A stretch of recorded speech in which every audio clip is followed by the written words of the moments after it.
স্বাগত একাত্তরের খেলা যোগে আপনাদের সাথে আছি আমি ফাইম রহমান। যুক্তরাষ্ট্রে ইনডোর জিম সেশন দিয়ে নিজেদের বিশ্বকাপ প্রস্তুতি শুরু করেছে বাংলাদেশ দল।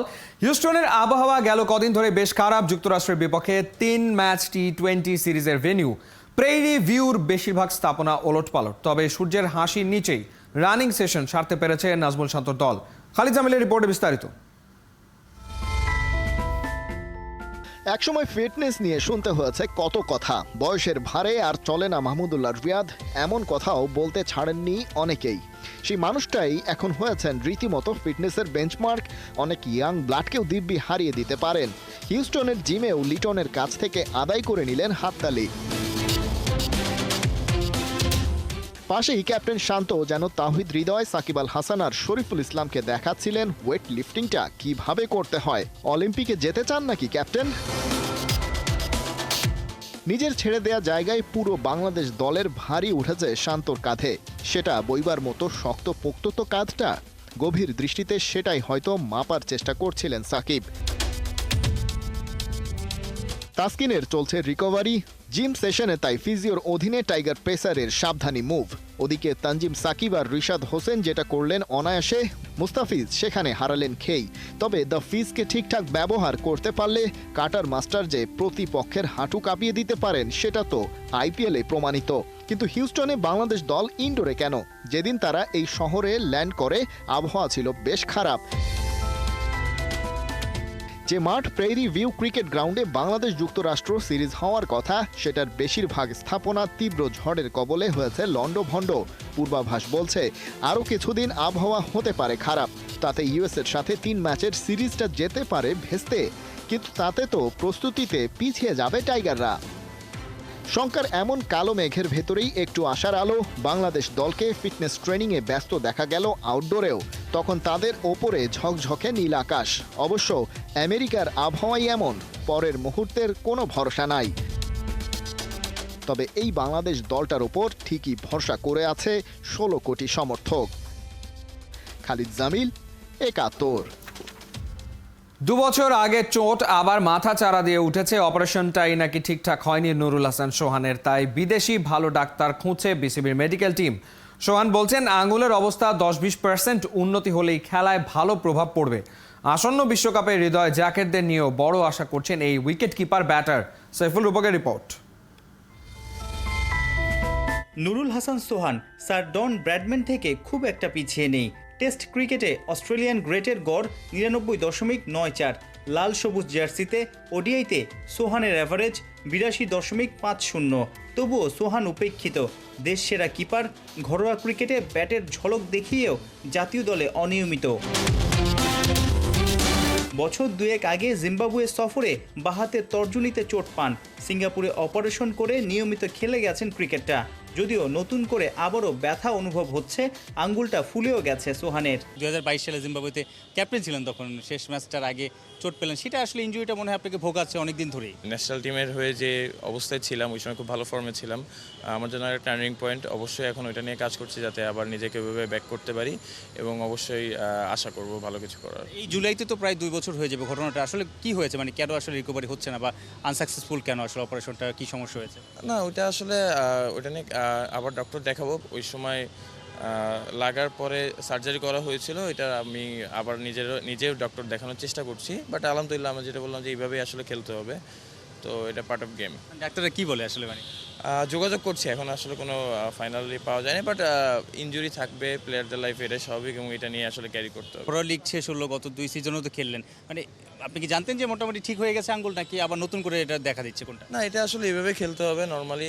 হয়তো দেখা যাক কি হয়। যদি এর থেকে একটু বেটার হয়, ওইটার চেষ্টাই করতেছি যে 10-20% বেটার হলেও হয়তো আমার জন্য বেটার হবে। গ্লাভস হাতে বরাবরই অসাধারণ। দেশের যে কোনো কিপারের চেয়ে তার মুভমেন্ট হয় দ্রুত।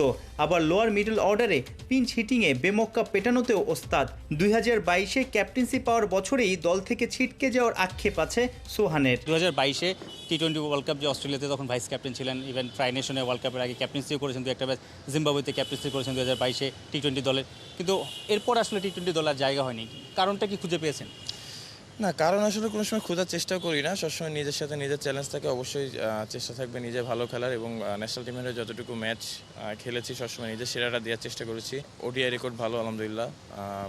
টি-20ও হয়তো ইন্ডিয়ার সাথে লাস্ট ওয়ার্ল্ড কাপ যখন খেলেছি ওইটার আমার সেকেন্ড লাস্ট ম্যাচ ছিল, তো ওই ম্যাচটা হয়তো লাস্ট ওভারে 19 রান লাগতো, 15 বা 16 রান করতে পেরেছিলাম, একটা 4 বা 6 দরকার ছিল। যদি ওইটাও হয়ে যেত হয়তো অন্যরকম সিনারিও হতো, ওয়ার্ল্ড কাপে ইন্ডিয়ার সাথে জেতার একটা সুযোগ ছিল, লাস্ট ওভারে 19 রান দরকার ছিল। ওয়ানডে বা টি-20তে ফিনিশিং রোলে ভালো করেছেন, আপনার ট্র্যাক রেকর্ড, স্ট্রাইক রেট সব কিছু তাই বলে।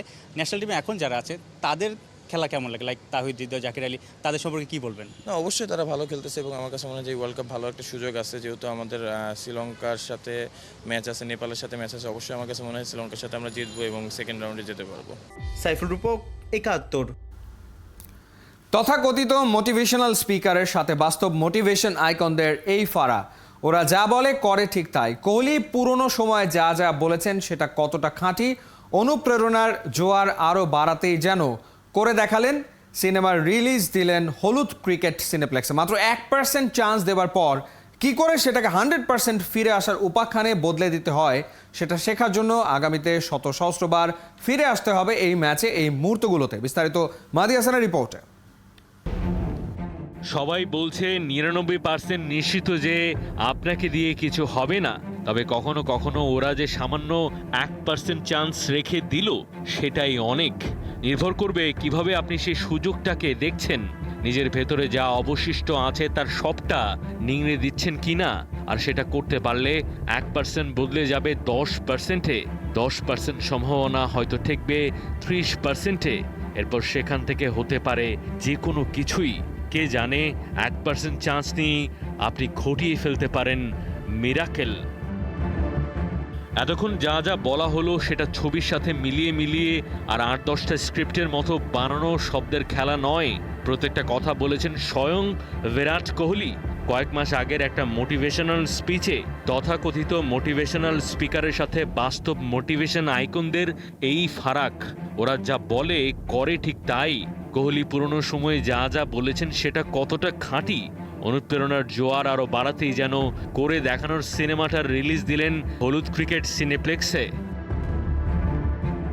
প্লে অফ নিশ্চিত করতে চেন্নাইয়ের বিপক্ষে শেষ ওভারে 16 রান ডিফেন্ড করতে হতো আরসিবিকে। বল হাতে যশ দয়াল, ক্রিজে মহেন্দ্র সিং ধোনি, রবীন্দ্র জাদেজাও। প্রথম বলে 6 মারেন ধোনি। চেন্নাই সুপার কিংস যেন ধরেই নিয়েছিল রিঙ্কু সিংয়ের মতোই ধোনিও নায়কের মতোই ফিনিশ করবেন। বিশ্বের অন্যতম সেরা ফিনিশারকে পরের বলেই ফেরান যশ। তখনও দায়িত্ব ফুরোয়নি। 4 বলে 11 রান এমন কোনো বড় টার্গেট নয়, তা হতে দেননি যশ দয়াল। বিরাটের আরসিবি বিরাট অবাক করে জিতল ম্যাচে রান রেটের নিরিখেও। 8 ম্যাচে মোটে 2 পয়েন্ট। নিশ্চিতভাবে বাদ হয়ে যাওয়ার টিমটা শেষ 6 ম্যাচের সবকটা টানা জিতে প্লে অফে। আইপিএল ইতিহাসে এটাই সম্ভবত সেরা কামব্যাক। মাত্র 1% চান্স দেবার পর কি করে সেটাকে 100% ফিরে আসার উপাখ্যানে বদলে দিতে হয়, সেটা শেখার জন্য আগামীতে শত সহস্রবার ফিরে আসতে হবে এই ম্যাচে, এই মুহূর্তগুলোতে। মাহাদি হাসান, 71। আইপিএলের সবচেয়ে রোমাঞ্চকর ম্যাচে রয়্যাল চ্যালেঞ্জার্স বেঙ্গালুরুর বিপক্ষে হেরে বিদায় নিল চেন্নাই সুপার কিংস। এরপরই উঠেছে আলোচনা, ধোনি কি খেলে ফেলেছেন তার শেষ ম্যাচটা। ফিটনেস, বয়স সবকিছুই দিন দিন হচ্ছে লাগাম ছাড়া। আগামী মৌসুমেও কি পারবেন ধোনি 22 গজে নামতে? সমর্থকরা বলছে আরও একটা সিজন খেলা উচিত মাহির। Kohinoor corner report. কারো হেরে যাওয়ার ভয়, আর কাউকে হারিয়ে ফেলার ভয়। চিন্নাস্বামী স্টেডিয়াম থেকে টিভি পর্দা, এ এক অদ্ভুত অনুভূতি। ভক্তদের এমনই দ্বিধায় দাঁড় করিয়ে দিয়েছিল মাহিরাজ। বিরাটদের জন্য ম্যাচটা ছিল মাস্ট উইন, আর হারলেও প্লে অফে যাওয়ার সুযোগ, এমন সমীকরণেই মাঠে নেমেছিল চেন্নাই সুপার কিংস। শেষ 12 বলে 34 রান তুলতে পারলেই শেষ 4-এ ধোনির দল। লাস্ট ওভার, ক্রিজে মহেন্দ্র সিং ধোনি, রবীন্দ্র জাদেজা, বল হাতে ইয়াশ দয়াল। এ আর এমন কি, অন্তত প্রথম বলে ধোনির 110 মিটারের ছক্কা দেখে এমনটাই ভেবেছিল সমর্থকরা। তবে আজকের গল্পের স্ক্রিপ্টে হিরোর রোলটা ধোনি নয়, দেওয়া হয়েছিল দয়ালকে। সেই দয়াল যাকে কিনা আজও তাড়িয়ে বেড়ায় রিঙ্কু সিং এর সেই 5 ছক্কা। দয়াল নিয়ে নিলেন ভার, নিজেকে আর দলকে সাপমুক্ত করার। ধোনিকে ফিরিয়ে করলেন ঐতিহাসিক প্রত্যাবর্তন। ম্যাচ শেষে তাই তো ফাফ বললেন, ম্যান অব দ্য ম্যাচের এই পুরস্কারটা তার নয়, ওর হাতেই বেশি মানায়। ম্যাচ জুড়ে চোখ ধাঁধানো বিরাট, চক্ষু চরক গাছ করা ফাফ দু প্লাসির ক্যাচ। চ্যালেঞ্জটা নিয়ে রাজকীয় প্রত্যাবর্তনের গল্প লিখে 10 নম্বর থেকে টেবিলের 4-এ উঠে প্লে অফে রয়্যাল চ্যালেঞ্জার্স বেঙ্গালুরু। তবে এমন ম্যাচেই কিনা সমর্থকদের রক্ত হিম করে দেয় যেতে যেতে গ্যালারির দিকে ধোনির নিষ্প্রাণ এই দৃষ্টি।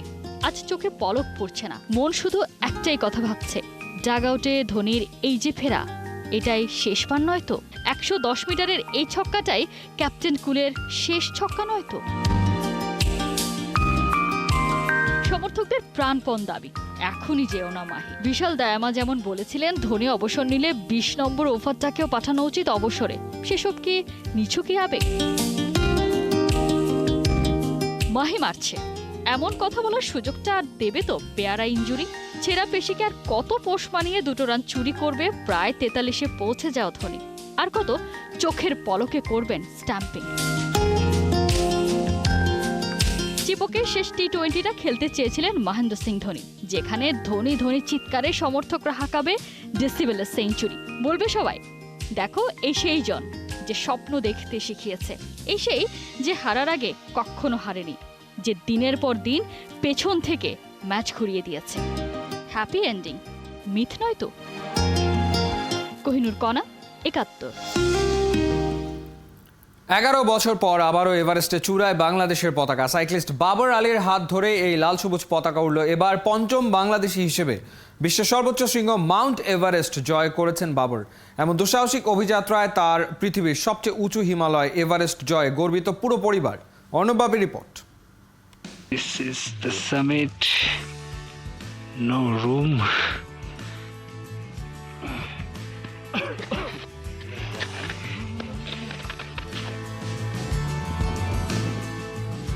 কতটা পথ পেরোলে তারে পথিক বলা যায়, কত দেয়াল ডিঙালে মেলে মুক্তি, কত উঁচুতে রাখলে কদম সূর্যের সাথে হয় চুক্তি। অসাধ্য সাধনের সেই গল্পটা শোনাতেই পারেন বাবর আলী। শুভ্র হিমালয় চূড়ায় পড়েছে সোনালি রোদ, ঢেউ খেলানো শীতল হাওয়ায় ভেঙে যাচ্ছে অজানা সব শঙ্কা আর ভয়। আকাশের ঘর বানানো এই পর্বত চূড়া অনেকের কাছেই চির আরাধ্য। এখানে চড়তেই তারা ধরেন জীবন মরণ বাজি। ছেলে হিমালয়ের চূড়ায় উড়িয়েছেন লাল সবুজ পতাকা, 5ম বাংলাদেশি হিসেবে পা রেখেছেন এভারেস্টে। তাই গর্বে ফুলে উঠেছে পিতামাতার বুক, চোখের কোণে চিকচিক করছে আনন্দ অশ্রু। ওরা আবার অনেক কান্নাই দিই, ওরা আব্বা অনেক ইয়ে করছে, ওইটা না গেলে হয় না, না গেলে হয় না। কথা আমি ঘরে থাকলেও তো মৃত্যু হতে পারে, স্বাভাবিক মৃত্যু আর অস্বাভাবিক মৃত্যু আছে, এগুলো নিয়ে টেনশন করিও না, টেনশনের কোনো কারণ নেই। আমি আল্লাহ দিলে ইয়ে তুলবো। আর ওর মাথায় যেটা ঢুকে গেছে, আমার ছেলে মেয়ে ওরাই সবাই আমাদেরকে বারবার বুঝাচ্ছে, ওকে এটা নিয়ে আর ইয়া করিও না, ও যেটা নিয়ে মাথায় ঢুকে গেছে ভাইয়া এটাতে যাবে। ওকে জিজ্ঞাসা করতাম, বাংলাদেশে বিরক্ত হয়ে বলতাম, তোমাদের গ্যাংয়ের মধ্যে কেউ আছে ডাক্তার, এই পাটা উঠে এরকম আছে, তখন চুপ করে থাকতো। গেল 1 এপ্রিল বাংলাদেশ থেকে নেপালের উদ্দেশ্যে রওনা দেন এই বীর। এরপর এভারেস্টের বেস ক্যাম্পের উদ্দেশ্যে শুরু হয় তার পথচলা। সেখানে পৌঁছান 10 এপ্রিল। উচ্চতার সঙ্গে খাপ খাইয়ে নেওয়া বেশ গুরুত্বপূর্ণ, এজন্য একাধিকবার উচ্চতায় উঠানামা করেছেন বাবর। 26 এপ্রিল বেস ক্যাম্প থেকে এভারেস্টের ক্যাম্প 2 পর্যন্ত ঘুরে এসে উচ্চতার সঙ্গে মানিয়ে নেওয়ার পর্ব সমাপ্ত করেন। এরপর অনুকূল আবহাওয়ার জন্য দীর্ঘ সময় অপেক্ষা করতে হয় বাবরকে।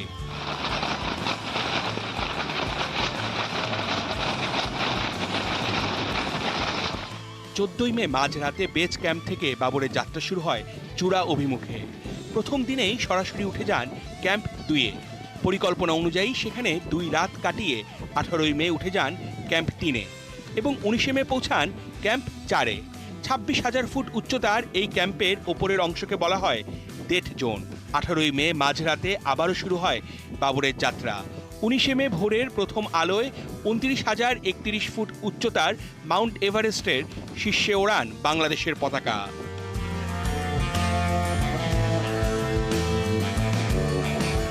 চট্টগ্রামের ছেলে বাবর আলীও বুকের ভেতরে পুষেছিলেন হিমালয় ছোঁয়ার প্রবল ইচ্ছে মাখা এক টাট্টু ঘোড়া। মোগল সম্রাট বাবরের মতোই প্রতিজ্ঞায় তিনি স্থির। কেমন করে সাম্রাজ্য জয় করতে হয়, কোথায় ছুটতে হয় সাধনার তীর, সবটাই যেন তার জানা। তাই তো বাবর চিকিৎসা শাস্ত্রে পড়েও হিমালয় জয় করার পণ ভোলেননি। পরিবারের ইচ্ছে পূরণে নিজের স্বপ্ন দেননি জলাঞ্জলি।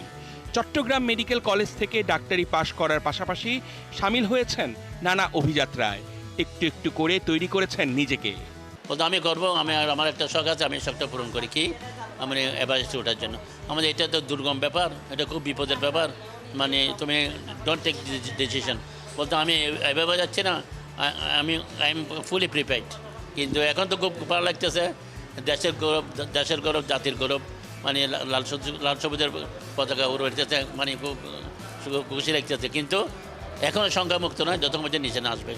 এভারেস্ট জয়ে উচ্ছ্বসিত বাবর আলীর নিজের গ্রাম মধ্যম বুড়িশ্বরের অধিবাসীরাও। চট্টগ্রামের বাবর এখন গোটা দেশের গর্ব। উনি ডাক্তার, এটা করে না, উনি ছোটোর থেকে এরকম পাহাড়ে জঙ্গলে সব ওঠানামা এখানে। এভারেস্ট জয় করছে, এই কারণে আমরা খুশি, পুরো বাংলাদেশের মানুষ খুশি, এবং সে দুঃসাহসিক অভিযান পরিচালনা করছে। ও স্বপ্ন বাস্তবায়িত করতে পেরেছে, যার জন্য আমরা আমাদের গ্রামবাসীর পক্ষ থেকে অভিনন্দন জানাচ্ছি। রবিবার স্থানীয় সময় সকাল 8:30টায় এভারেস্ট চূড়ায় আরোহণ করেন চট্টগ্রামের হালদাপাড়ের সন্তান বাবর আলী। এভারেস্ট বিজয়ের পর বাবরের পরবর্তী গন্তব্য লোৎসে অভিযান, যেখানে পা রাখেননি বাংলাদেশের কোনো পর্বতারোহী। অর্ণব বাপি, ৭১। এই ছিল এই মুহূর্তের খেলাযোগে সরাসরি সংবাদ অনুষ্ঠান। দেখতে থাকুন ৭১-এর ফেসবুক পেজে এবং সাবস্ক্রাইব করুন ৭১-এর ইউটিউব চ্যানেলে। ৭১-এর সাথেই থাকুন।